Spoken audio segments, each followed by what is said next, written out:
Muy buenos días. Quiero dar un agradecimiento a las directivas de la Universidad Pedagógica y Tecnológica de Colombia, en particular a las directivas de la Facultad de Derecho, al señor decano, a los miembros del comité de facultad y del comité de currículum, por haberme invitado a este diplomado de Derechos Humanos.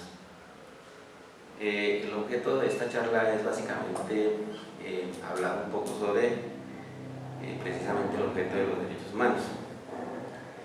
Digamos que no en una dimensión específicamente normativa, sino una dimensión un poco más amplia.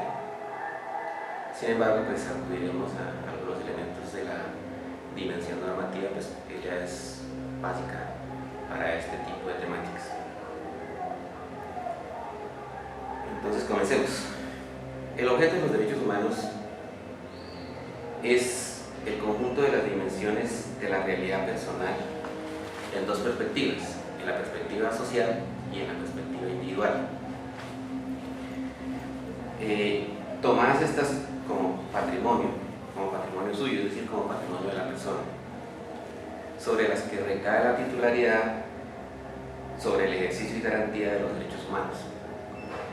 Antes de continuar, yo quisiera plantear que como una cuestión de honestidad epistemológica, la perspectiva desde la cual yo entiendo los derechos humanos, pues hay muchas, pero digamos la que yo tomo es básicamente la perspectiva crítica, y particularmente la perspectiva de Habermas, en el sentido de que los derechos humanos constituyen un proceso histórico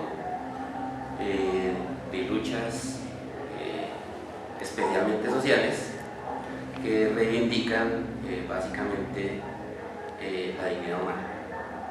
Partiendo de esa perspectiva, entonces comenzamos a hacer digamos nuestra exposición sobre el objeto de los derechos humanos.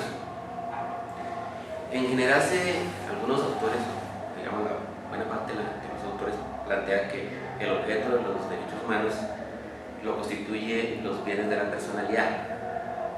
¿Qué se entiende por bienes de la personalidad?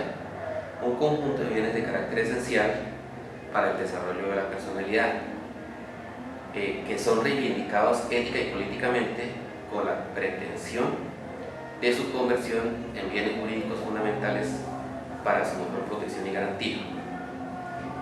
En este sentido, tenemos que, en general, los estados modernos tienen tres tipos de obligaciones. La obligación de respetar, que supone que los estados deben abstenerse de restringir los derechos humanos o de interferir en su realización. La obligación de protegerlos, que exige también de los estados que protejan a las personas o grupos de personas de las violaciones de los derechos humanos.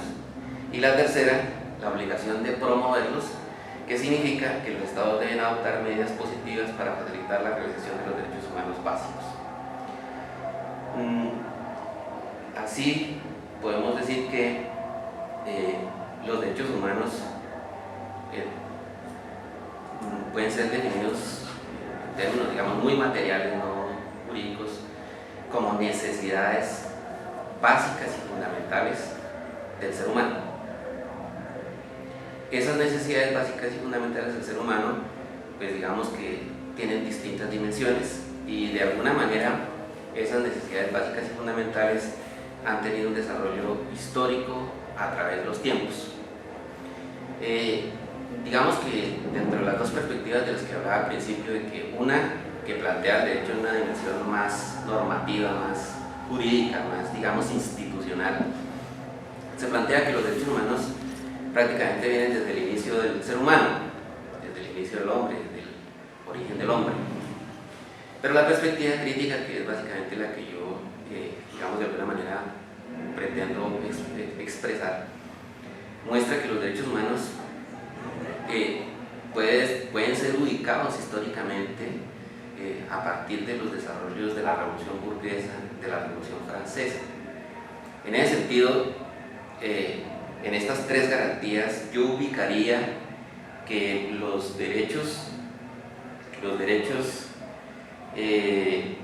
la obligación de respetar que plantea las Naciones Unidas, la obligación de respetar los derechos en cuanto a que los estados deben abstenerse de restringir los derechos humanos o de interferir en su realización, corresponde, o en mi entender correspondería con los derechos, digamos, de primera generación, los derechos que se llaman también derechos individuales, que están ubicados básicamente en la protección de la persona.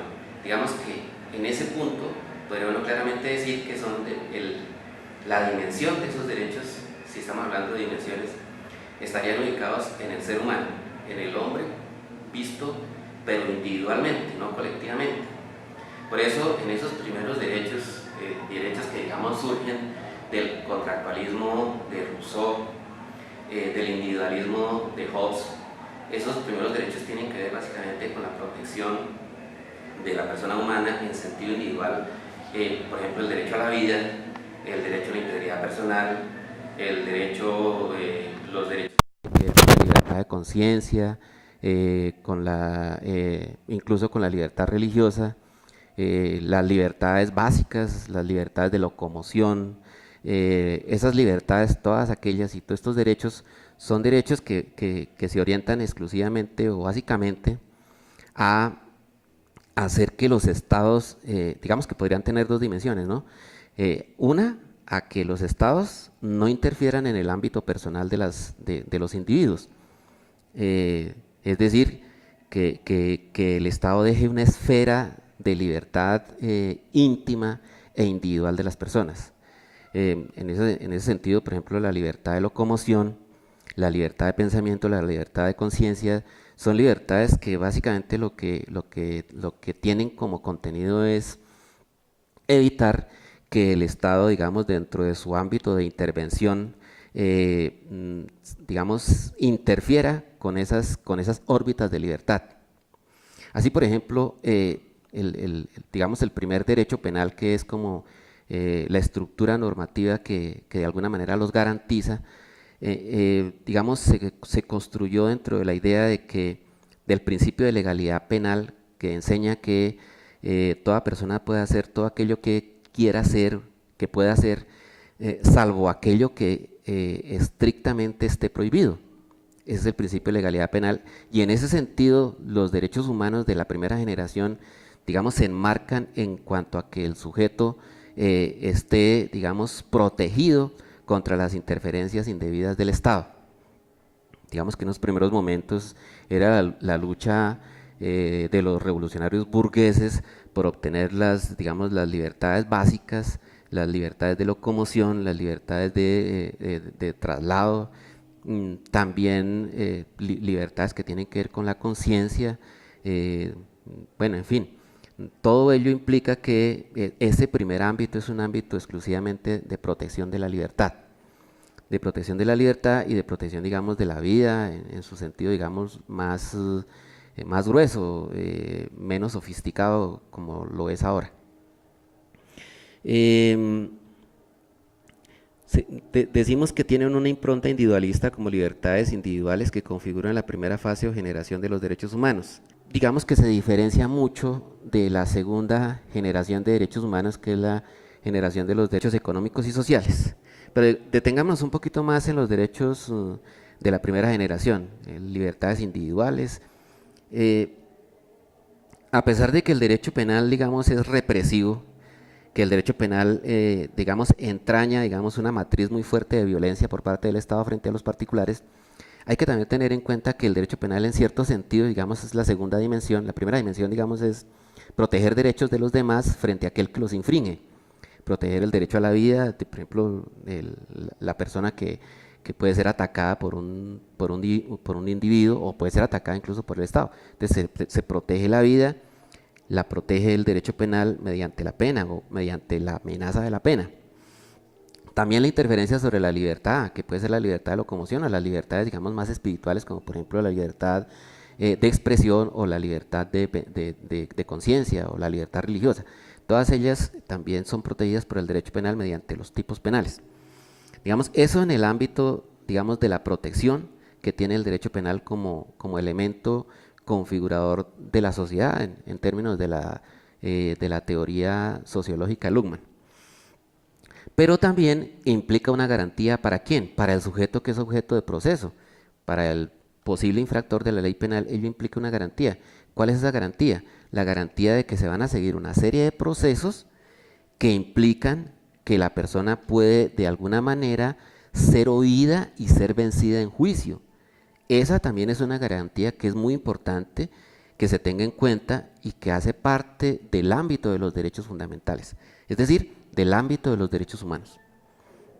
Que un sujeto pueda ser oído, pueda ser escuchado, puedan ser entendidas sus hipótesis, pueda llevar al proceso sus pruebas, implica que de esa manera se están protegiendo sus derechos humanos, que de esa manera el Estado no va a hacer un juicio, digamos, sumario, digamos como lo querían hoy en día los eficientistas, ¿no? Que se hiciera un proceso sumario muy rápido en el cual simplemente se escuchara la hipótesis del Estado y se estableciera por esa forma que esa persona es culpable y se acabó el proceso. No, un proceso garantista que implique que el sujeto pueda ser escuchado, oído, pueda presentar sus pruebas y además que se le presuma inocente hasta tanto no se logre una sentencia condenatoria, es una forma también de proteger los derechos fundamentales de primera generación. Digamos, en ese primer sentido es que encuentro yo que hay una dimensión de protección de la libertad individual, de la protección de la libertad personal y de los derechos más íntimos, más profundos, más, digamos, más propios del individuo. Entonces podemos concluir que digamos, una primera dimensión de los derechos humanos estaría dada por los derechos humanos vistos en la perspectiva de la protección del individuo. En ese sentido, los bienes de la personalidad surgen en función de la existencia de unas determinadas necesidades sociales. Esas necesidades sociales, digámoslo así, son necesidades no de todo orden, sino son necesidades básicas, son necesidades, si se quiere decir de una manera más contundente, necesidades fundamentales, no es cualquier necesidad. Es una necesidad que está en directa relación con la existencia de la persona, con la existencia de digamos, de sus funciones más básicas, más elementales, es decir, con la existencia de la persona como sujeto individual. Ahora, un segundo ámbito, que es el que vamos a tratar de exponer en este momento, es el ámbito que tiene que ver con las necesidades, digamos, no vistas como persona individual, sino como persona ya en un contexto social, en un contexto donde hay más individuos y donde, digamos, no están justapuestos, ubicados, sino que están en un proceso digamos, de socialización, de encuentro, digamos, de buscar un objetivo común que no es solamente la pervivencia, sino ya, digamos, una pervivencia que puede llegar a ser más digna, más mejor. En ese segundo ámbito están los derechos económicos y sociales. Esos derechos económicos y sociales, de alguna manera, estarían orientados, digamos que como en tres dimensiones, o en tres planos, si se quiere. Un primer plano, que sería el plano, digámoslo, de las libertades políticas, la libertad, digamos, el derecho al voto, el ejercicio al sufragio, esos derechos que digamos, implican que la persona puede pertenecer a una organización si quiere, porque también es derecho no querer. Se puede en la dimensión positiva o en la dimensión negativa. En la dimensión positiva, el querer pertenecer a una colectividad, a una sociedad, a una asociación, pero en sentido negativo, a que nadie quiera, digamos, coaccionarlo para que pertenezca a alguna organización. podríamos decir, por ejemplo, que si yo no quiero ser religioso católico, pues nadie me puede coaccionar por más que el procurador Ordóñez lo quiera. Si yo no quiero pertenecer a una congregación religiosa, pues no. A pesar de que un funcionario de cualquier orden me lo quiera insinuar u obligar. En ese sentido, digamos que aparecen los derechos de agremiación. Pueden haber derechos de agremiación desde el punto de vista de la agremiación de la sociedad civil económica poderosa, las agremiaciones institucionales, las agremiaciones, por ejemplo, de empresarios, las cámaras de comercio, las agremiaciones de propietarios de tierras, las asociaciones de agricultores, las asociaciones de industrias en general.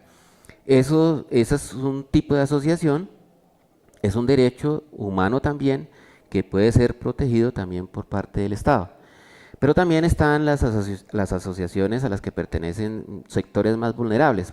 Los trabajadores, luego de un proceso histórico muy complejo, muy fuerte, han logrado, digamos, consagrar, por ejemplo, el derecho de asociación sindical, que implica una serie de oportunidades para los trabajadores de defender sus derechos, pero no vistos individualmente, sino vistos colectivamente. Que esa protección de los derechos colectivos implique, digamos, protección también de los derechos individuales, digamos, es como la consecuencia, pero no es la finalidad del derecho de asociación.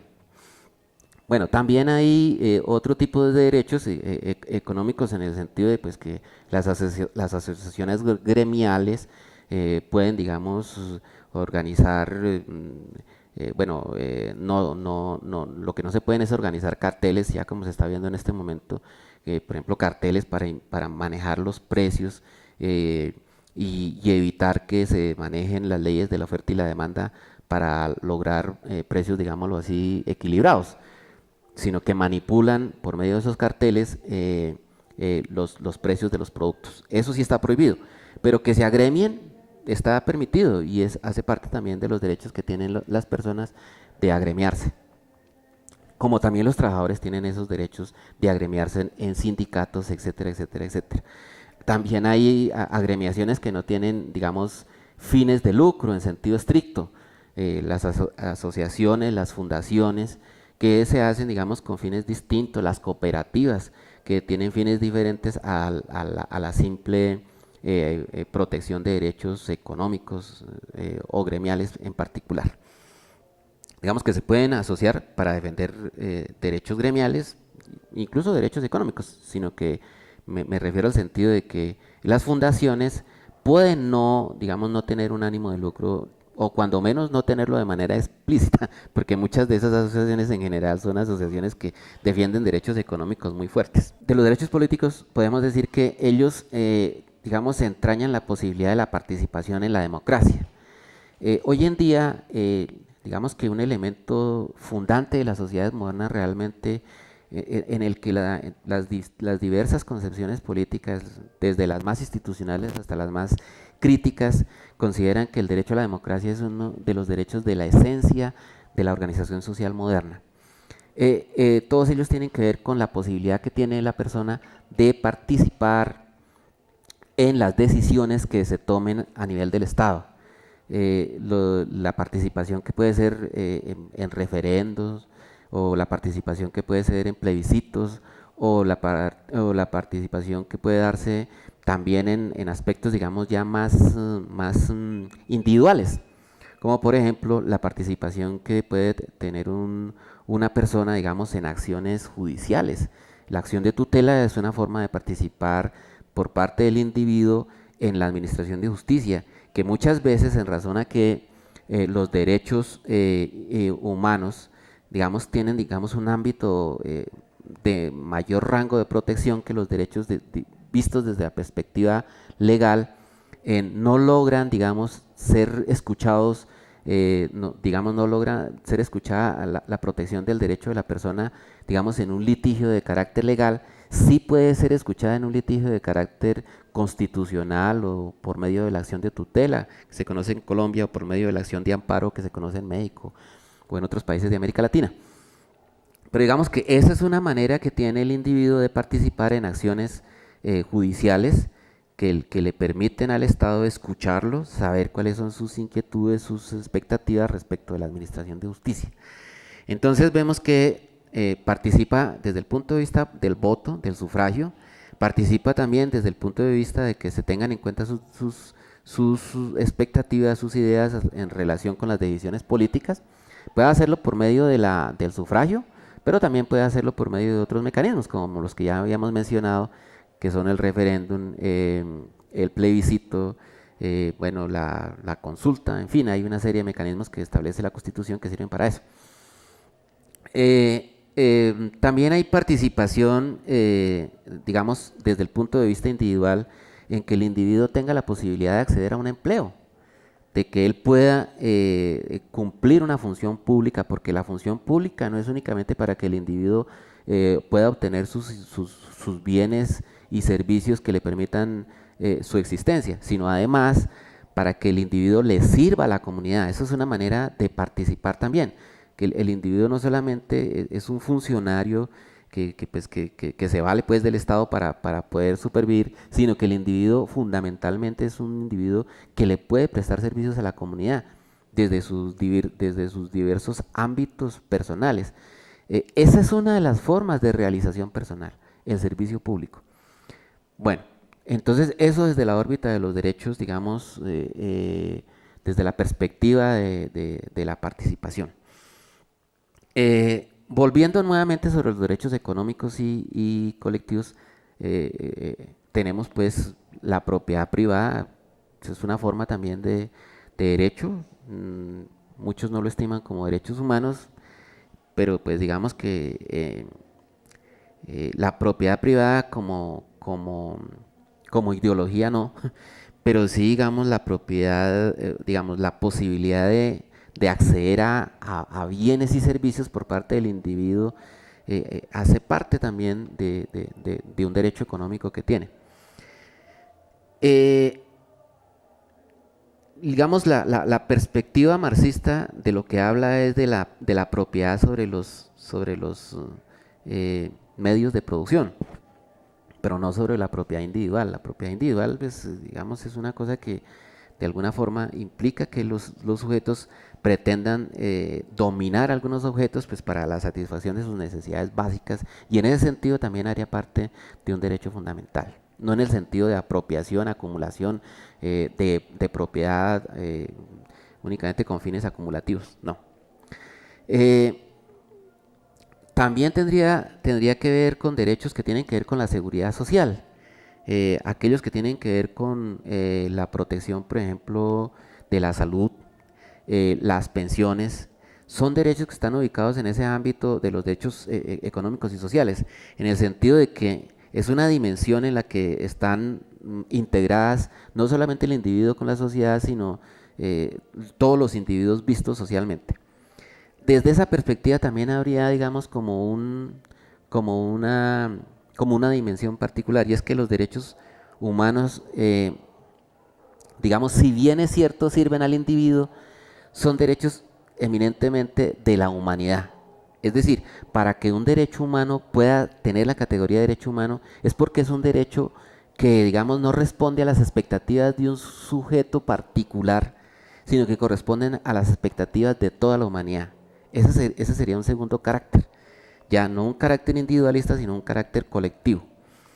En ese sentido, los derechos humanos permiten, a más de que la persona acceda a ciertos recursos, a más de que la persona sea, digamos, protegida en sus libertades, a más de que la persona pueda sufragar, votar, ser elegida y elegir, también puede tener, digamos, algunos derechos que tienen que ver con la seguridad social.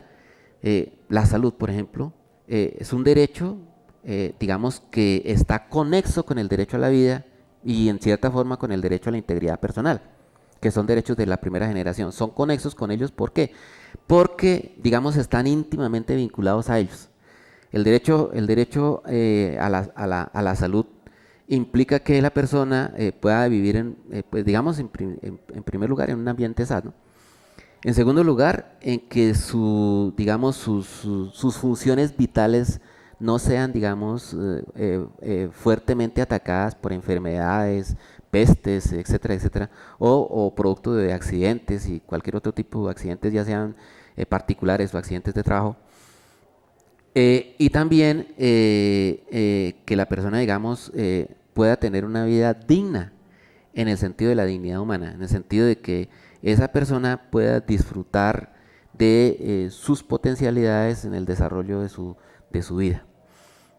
Entonces también sería el derecho a la salud un derecho fundamental, un derecho humano que estaría, digamos, dentro del ámbito de los derechos colectivos de los derechos humanos. Habría una tercera dimensión y esa dimensión sería, digamos, la que tiene que ver con los derechos,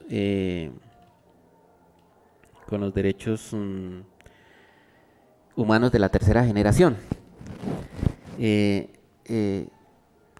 Digamos que esa ya es una dimensión, digamos que la primera es del hombre consigo mismo, la segunda es el hombre en relación con otros hombres y la tercera es una relación del hombre con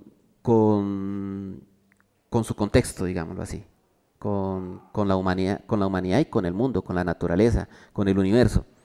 Ese, digamos, es el grupo de derechos que harían parte de la tercera dimensión. Entonces, podríamos, para resumir, decir lo siguiente.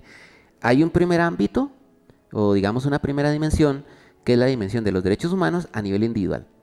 Una segunda dimensión, que sería los derechos humanos a nivel colectivo, pero en todo caso en relación con los hombres.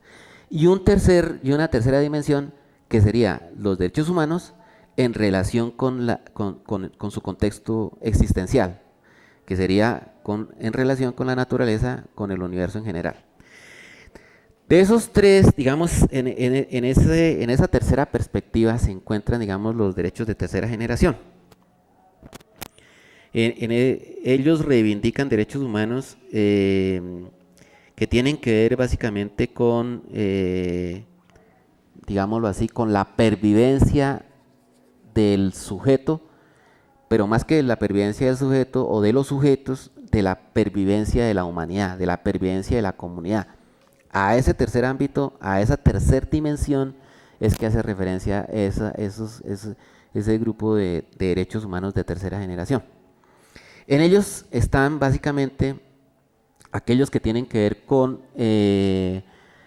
proteger a los seres humanos contra la guerra. Hoy en día que estamos digamos a poco tiempo de que se produzca un acuerdo de paz que ponga fin a la guerra interna que se produce en Colombia, la guerra que se produce entre la institucionalidad estatal y los grupos armados ilegales, grupos armados políticos ilegales, digamos, se ve que la necesidad de la paz es una necesidad colectiva y de contexto, porque en ella, digamos, hay, digamos, varias dimensiones que están en juego. La pervivencia del sujeto, derecho individual de primera generación, la pervivencia de colectividades, derechos humanos de segunda generación, por ejemplo, que no se acabe como una comunidad política como lo fue como con la Unión Patriótica. No se tiene por qué acabar con una colectividad, o no se puede acabar, por ejemplo, con comunidades indígenas, o no se puede ver con comunidades étnicas, o lo que está ocurriendo, o lo que ocurrió, digamos, en alguna época en Kosovo, donde se acabó con etnias completas, o lo que ocurrió con el holocausto nazi, que acabó pues con la raza de los judíos, casi la acaba pues.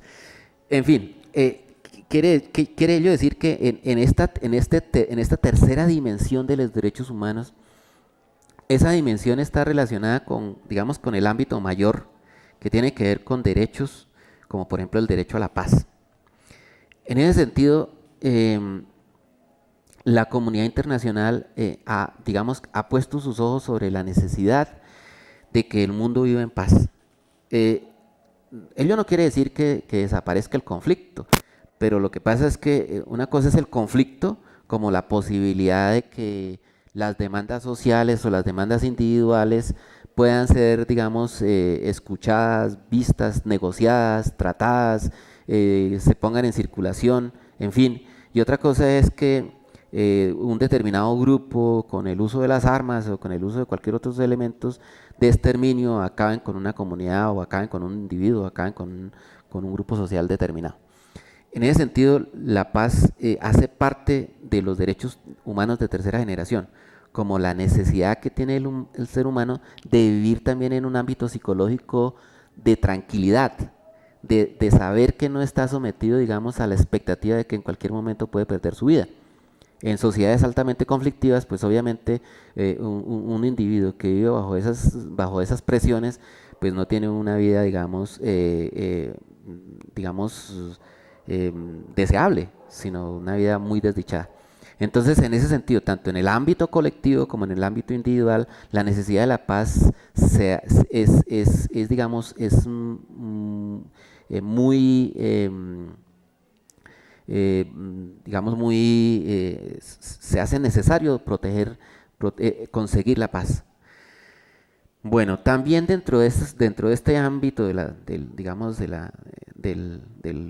los derechos humanos relacionados con el universo y con el mundo está el de digamos, unido con el anterior, desde luego, en el de evitar la guerra y evitar la confrontación a nivel universal. Digamos, durante muchos años, en particular después de la Segunda Guerra Mundial y hasta, digamos, que casi que finalizados los años 80, la amenaza de un conflicto nuclear fue una cosa que, digamos, fue una espada de Damocles para la humanidad.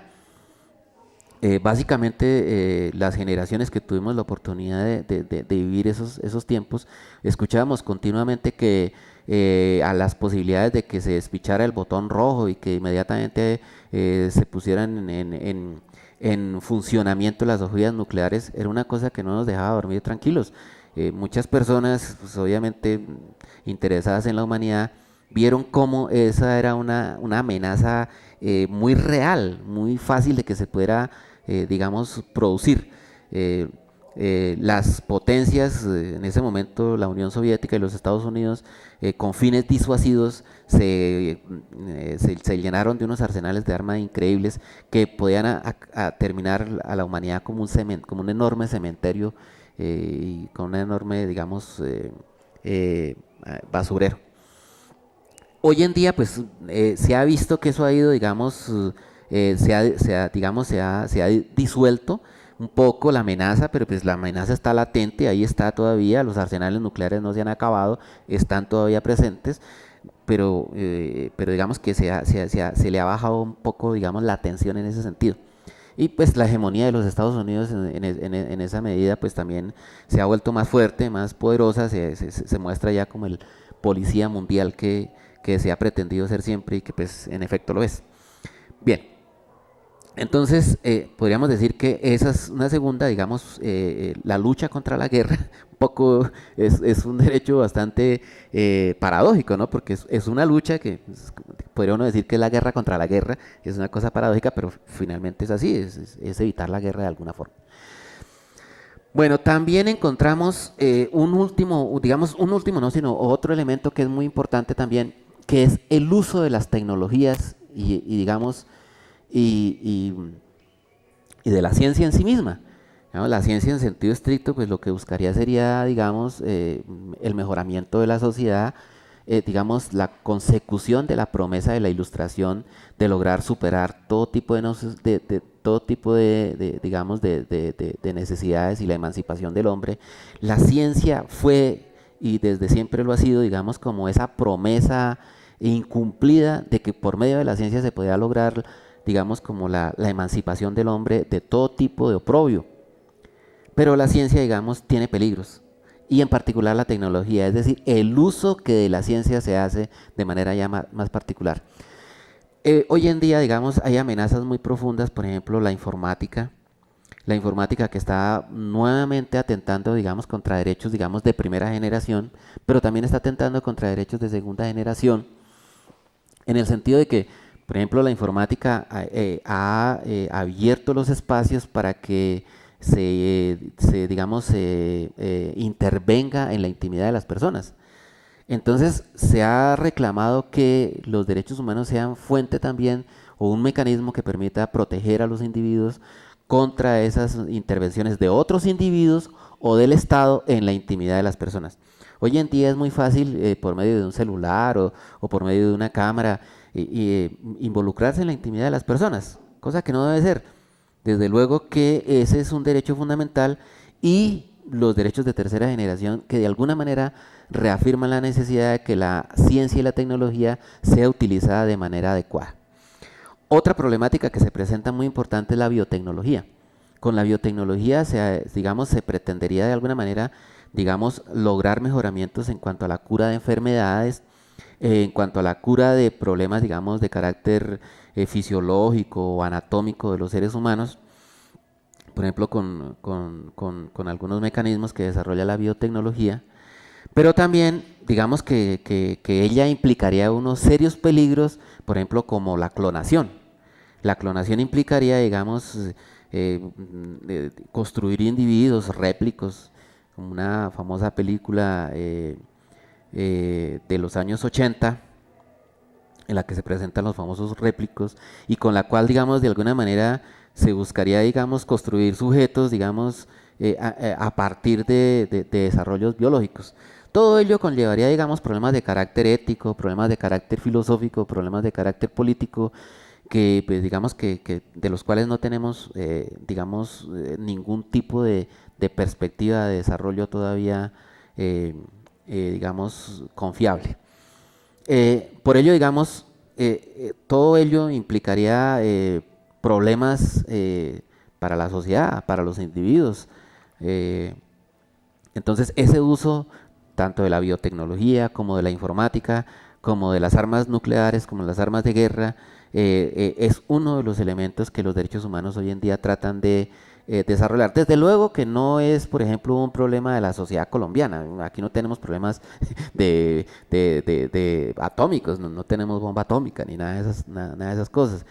Los problemas informáticos sí se ven a la luz del día, y los problemas biotecnológicos tampoco los tenemos. Pero en sociedades desarrolladas como las europeas, alguna parte de Asia y la sociedad norteamericana sí obviamente tienen esos problemas y hacen parte de los derechos humanos de ese ámbito, digamos, del sujeto en relación con el universo. Bueno, hay otro ámbito también muy importante, es el que tiene que ver con la naturaleza. De ello surgen los derechos llamados derechos ecológicos. Los derechos ecológicos ya, digamos, sería el ámbito, digamos, del hombre en relación con la naturaleza. Digamos que desde esa misma perspectiva de que la ciencia sería ese camino que podría emancipar al hombre de todas las necesidades básicas, que es, digamos, la promesa incumplida de la Ilustración, se pensó que la ciencia finalmente, digamos, era el instrumento que permitía al hombre dominar completamente la naturaleza. En principio el hombre lo que pretendía era como, digamos, protegerse contra los ataques de la naturaleza, pero con el desarrollo de la ciencia y la tecnología en particular, ya el hombre no ha pasado de tener una posición, digamos, de protección y de resistencia frente a los ataques de la naturaleza, a ser él quien ataca la naturaleza, a él plantearse la necesidad de dominarla. Ese planteamiento de la necesidad de dominar la naturaleza es un planteamiento, digámoslo, complejo, propio del hombre de la Europa conquistadora, de la época de la conquista, pues, colonizadora, pues. Ese pensamiento ha hecho que la naturaleza se haya convertido también en objeto de explotación por parte del hombre, en objeto de intervención muy fuerte por parte del hombre. Entonces, hoy vemos, por ejemplo, cómo la naturaleza está reaccionando de manera muy fuerte contra los embates que ha producido el hombre en pos de conquistarla y de dominarla. El calentamiento global, digamos, un poco el desorden que hay frente a los climas, frente a la situación climática, en fin, la naturaleza, digamos, que ha entrado también en confrontación con el deseo del hombre de dominarla, y de alguna manera su respuesta es este tipo de fenómenos naturales bastante agresivos también, que digamos pueden poner, pueden poner en grande peligro a la humanidad. Entonces, hoy en día se busca de alguna manera que los derechos humanos, como necesidad de protección del ser humano respecto del ser humano y en particular de la naturaleza, busquen también proteger a la naturaleza. Esos derechos humanos que buscan proteger la naturaleza son los derechos ecológicos. Entonces, por eso encontramos, digamos, derechos que protegen no solo, digamos, a los animales como sujetos del planeta también, como objetos de protección, sino también que plantean la protección de la naturaleza, la protección de los árboles, la protección de las cuencas hidrográficas, la protección de los, digamos, de los lugares donde se produce agua, en fin, hay una serie de derechos que buscan de una o de otra manera que el hombre intervenga de manera racional la naturaleza, no, es decir, que el hombre se integre a la naturaleza y no que la domine, que no la expolie, que no acabe con ella. Entonces, esos derechos, digamos, de protección de la ecología, de protección del ambiente, los derechos medioambientales constituirían, digamos, la última fase, normativizada de los derechos humanos. También se dice que hay una órbita de protección que hay una dimensión de los derechos que es de carácter normativo. Digamos, esta primera es una órbita de protección de los derechos, digamos, de carácter histórico. Ese recuento por las diferentes generaciones de los derechos era básicamente con la intención de mostrar cómo los derechos humanos son un proceso histórico, un proceso, digamos, de luchas individuales y sociales, con la finalidad de satisfacer necesidades que son entendidas por toda la humanidad como suyas. Habría digamos, una segunda dimensión, que sería la dimensión, jurídica, es decir, aquella que entiende que los derechos humanos tienden a convertirse en una norma jurídica. En una norma jurídica entendida en el sentido más amplio, no jurídica, digámoslo, en el sentido del derecho estatal, sino, digamos, en derecho internacional, pero también en derecho interno. En el derecho interno claramente se ve, por ejemplo, con el concepto de bloque de constitucionalidad. Y en el ámbito externo, digamos, los tratados, todos los tratados internacionales, es un intento por normativizar los derechos humanos, es decir, esas conquistas que ha logrado la humanidad para hacer suya ciertos derechos como patrimonio suyo. Entonces tenemos que los derechos humanos, uno podría pensar que en principio hacían parte de lo que llamaban el derecho natural. Vienen un desarrollo histórico que yo consideraría que con la entrada de la Revolución Francesa, ese es el punto ítico en el cual el derecho natural pierde vigencia y aparece el derecho positivo como, digamos, como un elemento esencial del desarrollo de la humanidad. Con la Revolución Francesa, digamos, yo considero que se positivizaron los derechos naturales y que esa positivización se ve reflejada en las constituciones. Entonces, los derechos humanos, en principio, que digamos que hacían parte de ese ámbito universal de todos los derechos, con sus características más más digamos, más visibles, que era la inmutabilidad, la universalidad, la trascendencia, es decir, eran derechos de esa naturaleza. Esos derechos, digamos, a partir de la Revolución Francesa, se fueron, digamos, positivizando, es decir, convirtiendo en norma positiva a partir de las constituciones.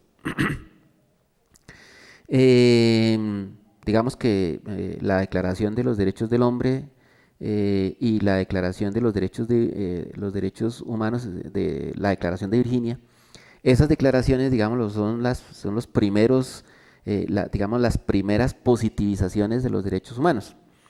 Luego la Carta de los Derechos de las Naciones Unidas de 1948 y luego diversos pactos han consagrado los derechos humanos en sentido positivo. Lo cual no quiere decir que los derechos humanos sean únicamente los que están ubicados en sentido positivo, ¿no? Los derechos humanos son mucho más que eso, solo que los que se han positivizado, digamos que tienen instrumentos inmediatos de protección. En ese sentido, en el ámbito interno, los derechos humanos, en Colombia, por ejemplo, en particular, están, digamos, protegidos a nivel constitucional, la Carta de Derechos Fundamentales, los primeros capítulos de la Constitución, pero no solo eso.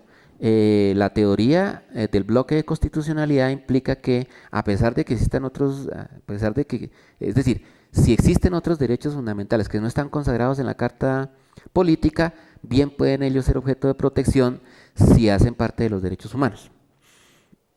Entonces, los derechos se han positivizado en la Constitución, se han positivizado en tratados internacionales que, por ejemplo, el Estado colombiano los ratifica y, digamos, los incorpora a su legislación interna a partir de las leyes que reconocen dichos tratados. En Colombia, digamos que los instrumentos más conocidos sobre la protección judicial de los derechos humanos positivizados son básicamente tres. Para los derechos individuales, en particular el habeas corpus, es un instrumento muy importante que permite que el individuo, cuando crea que alguien ha sido, digamos, retenido de manera ilegal, pueda invocarlo para efectos de que dicho individuo sea puesto inmediatamente a órdenes de una autoridad y se considere la posibilidad de que se encuentre en una situación irregular de privación de la libertad y se ponga inmediatamente en libertad. También está el habeas data, que tiene relación con la protección de sus datos personales, de la información personal, la que tiene que ver con la vulnerabilidad en cuanto a su sentido, digamos, de salud, biológico, anatómico, pero también en lo que tiene que ver con aspectos psicológicos, psiquiátricos, médicos, pero también lo que tiene que ver con sus aspectos de carácter financiero, su situación de carácter financiero, su economía personal, pero también los que tienen que ver con los aspectos tributarios. Bueno, en fin, ese habeas data es también un derecho fundamental que hace parte de los derechos individuales. Para los derechos colectivos, tenemos, también para protección de derechos individuales, obviamente se encuentra la acción de tutela, que pues ella tiene muchísimas dimensiones de protección. Protege al individuo de diversas maneras y frente a distintos tipos de derechos.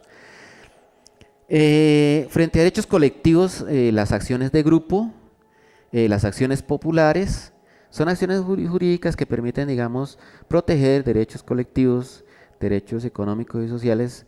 Realmente en Colombia eso no se ha visto muy efectivo. En particular, digamos que ya la gente tiene muy poca esperanza, muy poca ilusión en que esas medidas de protección judicial puedan ayudar a la protección de sus derechos. Otra dimensión de los derechos humanos es la que se entiende como que los derechos humanos no son números, no son entendidos desde el punto de vista jurídico como números clausus, es decir, que están cerrados, es decir, que no pueden haber más derechos humanos, no. Los derechos humanos es, como lo planteamos desde el principio, es una lucha continua del ser humano por, porque se reivindiquen ciertas necesidades como de la humanidad. En ese sentido, los derechos humanos no pueden estar cerrados, no pueden, digamos, decirse son estos y no pueden haber unos nuevos.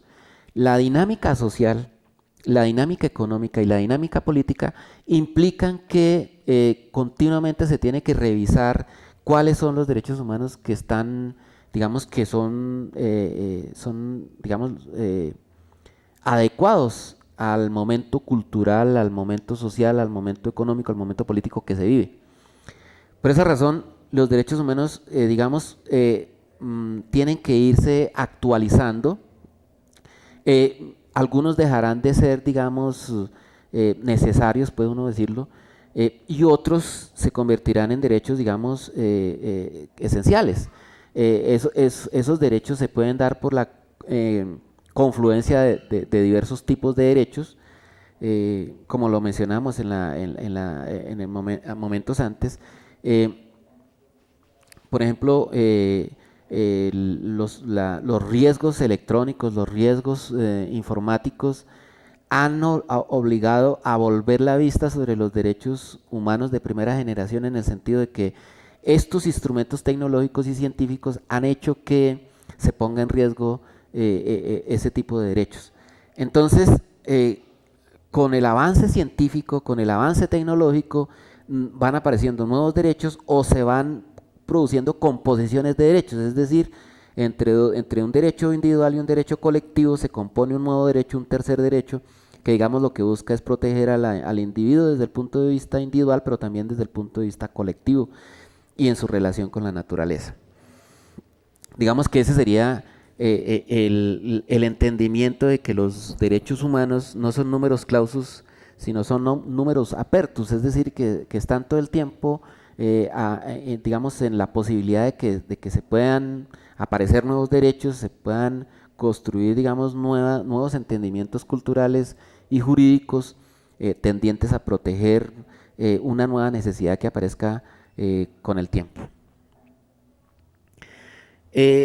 Otro elemento o otra característica, si se quiere, es su carácter insoslayable. En el sentido de que las necesidades básicas que le sirven de base material a los derechos humanos no pueden ser, digámoslo así, suprimidas o no pueden ser, digamos, evadidas, sino que esas expectativas, esas necesidades deben ser atendidas de manera inmediata por el Estado o por los estados. Hoy en día, digamos que una situación que yo he visto es que han aparecido, digamos, agrupaciones humanas que logran, digámoslo así, hacer efectivos ciertos derechos humanos, a pesar de que desde el punto de vista interno no se tenga, digamos, ese interés en protegerlos. Yo pondría como ejemplo un poco, habría que, digamos, es muy discutible desde luego, pero digamos que lo pongo como en discusión, el caso de los derechos, digamos, de la mujer. Estados como el colombiano no han sido, digamos, los más interesados por ejemplo, en proteger la autonomía de la mujer frente al embarazo y la posibilidad de que ella pueda abortar. Pero la presión internacional que se ejerció sobre Colombia hizo que la Corte Constitucional, porque pues el Parlamento colombiano nunca lo hizo, la Corte Constitucional tuviera que de alguna manera realizar una legislación por omisión. Es decir, los 3 casos de despenalización del aborto, que pues digamos que están en vigencia, no fueron producto de un desarrollo legislativo, sino más bien, digamos, de un desarrollo conceptual a partir de la jurisprudencia de la Corte Constitucional. Ese me parece que es un ejemplo en el cual, digamos que un sentir de la humanidad en general fue atendido por las autoridades colombianas producto de la presión internacional, digamos, como como un resultado, digamos, de asociaciones de la sociedad civil que se articulan con agremiaciones de la sociedad civil de otros países y que logran de alguna manera digamos, proteger derechos fundamentales a nivel interno. Ese, digamos, sería el hecho. Es decir, evitar que se soslayen, evitar que digamos, que no se cumplan, que no se protejan, que no se garanticen, que no sean objeto, digamos, de protección por parte del Estado. Habría otro carácter, que es el hecho de que los derechos humanos son iguales, iguales para todos los seres humanos. Esta característica está unida con la característica de la dignidad humana. Sobre este aspecto yo quisiera, digamos, hacer como un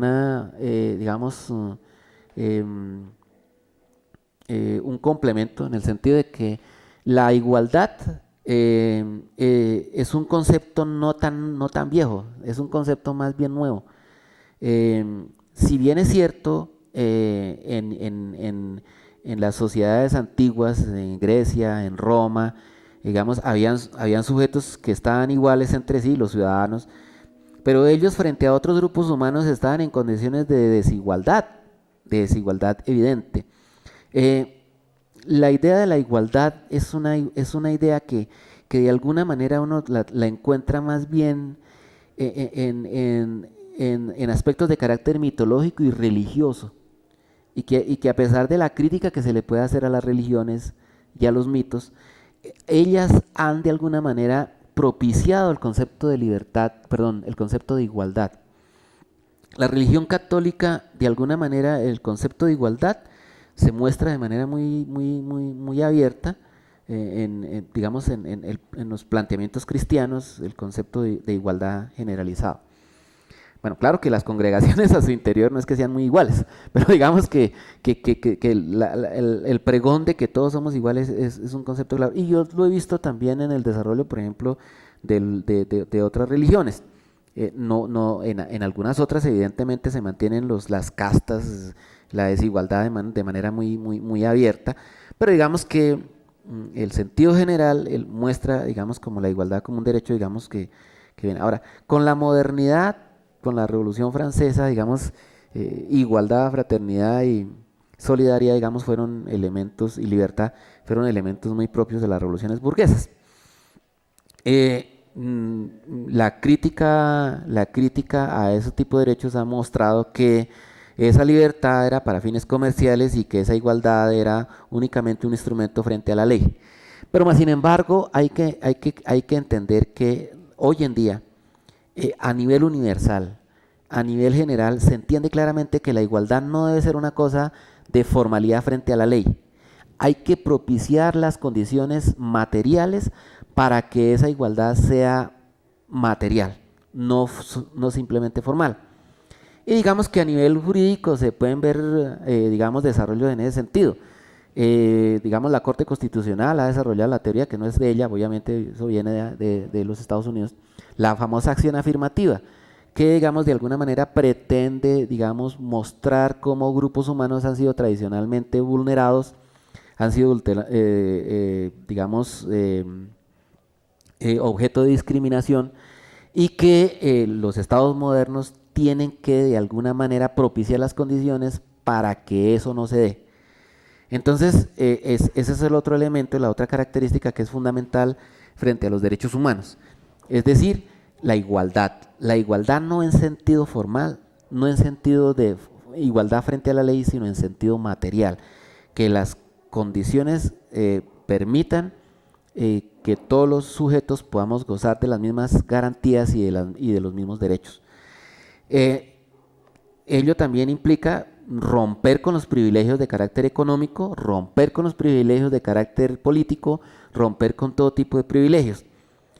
Uno en cierta forma ve que la corrupción es en sentido estricto eso, es el tratar de mantener ciertos privilegios o el de conseguirlos y conservarlos de manera permanente. Entonces, un derecho fundamental que haría parte ya de ese último momento de los derechos es el derecho a la igualdad como un derecho humano protegido materialmente. Bueno, entonces para recapitular, podríamos decir entonces que la idea que tenemos el objeto de los derechos humanos está en relación directa con la percepción que tenemos de los derechos humanos. Los derechos humanos vistos como como una lucha histórica por lograr satisfacer necesidades no a nivel individual, no a nivel personal, sino a nivel de toda la humanidad, como reivindicaciones, como expectativas de un mejor vivir, de una vida mejor,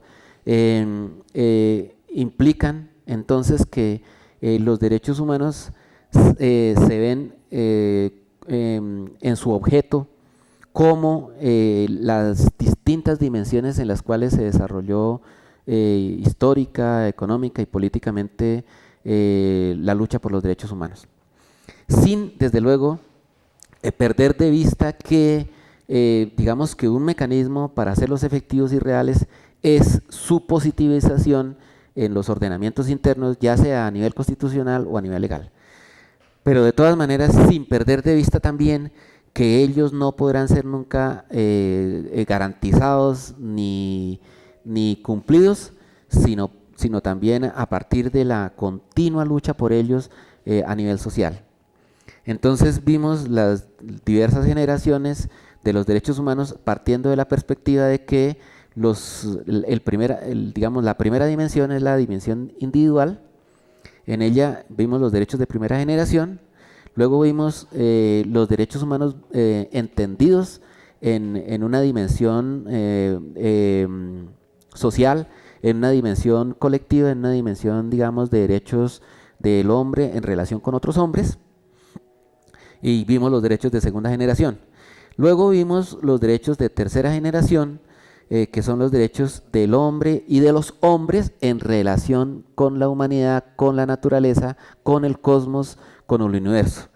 Y vimos los derechos de tercera generación. Esos son los tres ámbitos, digamos, que pudimos mostrar. Habría un cuarto ámbito, que es un ámbito, digamos, ya de los intangibles, que desafortunadamente no tuvimos la oportunidad de mostrarlo, pero que en ello se ve, digamos, la protección, digamos, de la cultura, digamos, de los bienes culturales, patrimonio de la humanidad. Ese último ámbito, que es el ámbito de la espiritualidad de los derechos humanos, no tuvimos la oportunidad de verlos, pero que pues esperamos que en una oportunidad próxima se pueda ampliar estos tipos de charlas. Esa, digamos, era, digamos, como la intención.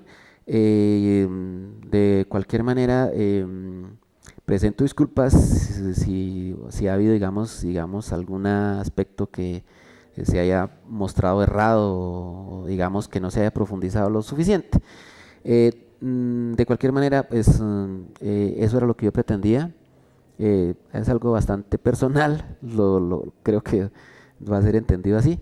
Y de cualquier manera, pues de todas maneras sí está fundamentado sobre teorías y no solamente sobre una idea subjetiva sobre las cosas.